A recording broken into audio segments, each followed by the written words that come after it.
वंदे मातरम मित्रों, मैं सीमा स्वस्ति एक बार फिर से आप सभी के लिए।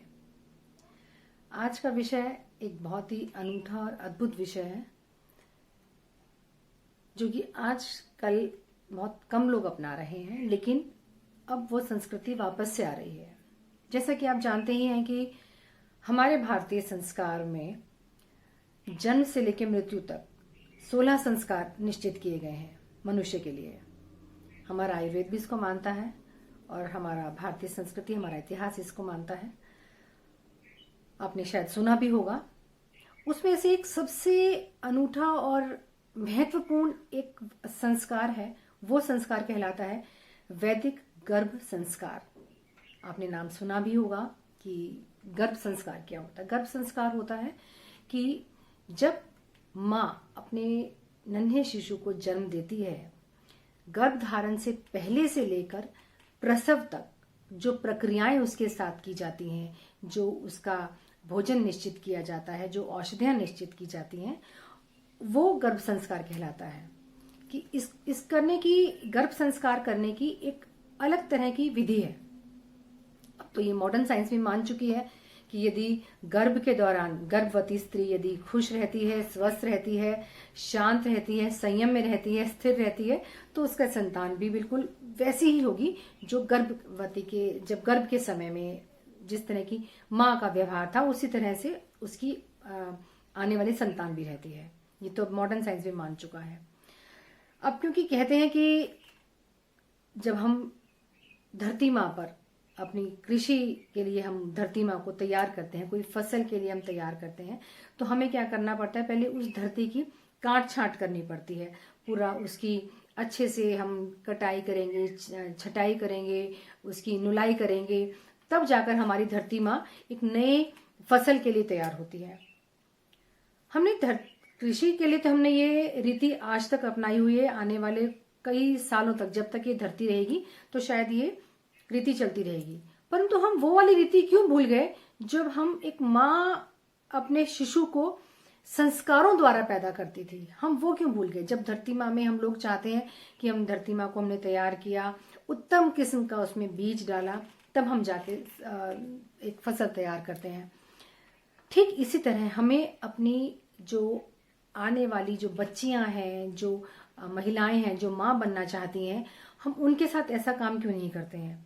क्यों हम रैंडमली उनकी शादियां होती हैं और रैंडमली एक संतान पैदा हो जाती है, और जब वो संतान जिद्दी होगी, अड़ियल होगी, अहंकारी होगी, लड़ाकू किस्म की होगी और अनेक तरह की उसके अंदर बुराइयां होंगी, फिर हम लोग बोलते हैं कि समाज ही खराब है, दुनियादारी में ऐसा खराब हो गया, कलयुग में तो ये होना ही था।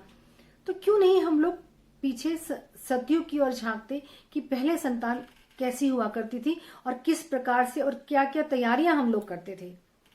आयुर्वेद हम भी अब तक इस तरह की 4 संतान पैदा कर चुका है, और जो माता पिता है, एक बिहार से हैं, एक कर्नाटक से हैं, एक गुजरात से हैं और एक इंदौर से हैं।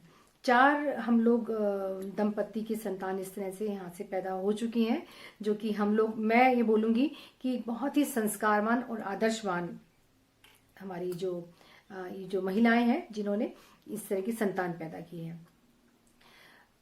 इस तरह जब हम गर्भ संस्कार के द्वारा हम एक कोई संतान पैदा करना चाहते हैं, तो इसमें एक उन संतानों में एक प्रकार की दिव्यता होती है, एक डिवाइन किस्म के ये बच्चे होते हैं। और क्योंकि सभी जानते हैं एक जो मातृत्व है एक बहुत ही सुखद वरदान है। ये जो मदरहुड है is a pleasant present of our nature से, जो हम लोगों को, हम महिलाओं को जो ये वरदान मिला है, उसका हमें पूरा पूरा फायदा उठाना चाहिए। इस संस्कार पद्धति को अपनाकर अगर यदि हम लोग अपनी संतान हम पैदा करते हैं तो ज्यादा करते हैं, क्योंकि आजकल ज्यादातर परिवारों में इस चीज को नजरअंदाज किया गया है। क्योंकि बच्चे का जो विकास है, जो बच्चे की जो मस्तिष्क की जो गतिविधियां हैं, वो सारी बिल्कुल मैच करती हैं माँ की मस्तिष्क से जुड़ा हुआ होता है। यदि माँ मुस्कुराती है तो गर्भ का शिशु भी मुस्कुराता है। यदि माँ कंटिन्यूसली अगर आधे घंटे तक वो रोती है, तो उसका समझ लीजिए आप आधा घंटे तक जो मस्तिष्क का विकास है वो रुक जाता है। तो कोई भी माँ नहीं चाहेगी कि उसका संतान मस्तिष्क की जो विकास है वो रुके। तो इस तरह की बहुत छोटी छोटी बातें हैं जो हम लोगों को ध्यान रखनी चाहिए। और मैं तो उन सभी लोगों को बोलूँगी कि जो भी इस समय गर्भवती महिलाएं हैं वो अपना संतुलित आहार लें, बिल्कुल बहुत अच्छे से पौष्टिक आहार लें, और अपने जो मस्तिष्क में जो विचार रखने हैं वो उत्तम किस्म के विचार होने चाहिए, ओज और तेज से भरपूर विचार होने चाहिए, और एक आदर्श दिनचर्या उनको पालन करना चाहिए, यानी कि सुबह जल्दी उठें और रात्रि को जल्दी सोएं। ये दिनचर्या बहुत आदर्श दिनचर्या बहुत अति आवश्यक है हमारे आने वाले संतानों के लिए। और जब आप ये जो चीज़ें मैंने आपको बताई हैं, इस विधि से एक बहुत ही सुंदर, तेजस्वी और स्वस्थ और बलवान शिशु मिलेगा आपको। इस पद्धति को लेकर आयुर्वेद धाम, मैंने अभी आपको बताया कि हम लोग काम कर रहे हैं इसके ऊपर, वैदिक गर्भ संस्कार पर, और हमने 4 दंपतियों पर इसमें सफलता हासिल की है। तो मैं उन सभी दंपतियों से निवेदन करूंगी, यदि आप लोग भी गर्भ संस्कार द्वारा शिशु चाहते हैं तो आप हमें संपर्क कर सकते हैं। हम आपको पूरी तरह से विधि विधान अनुसार गर्भ संस्कार द्वारा एक संतान आपको प्राप्त हो, ऐसा भी हम चाहते हैं।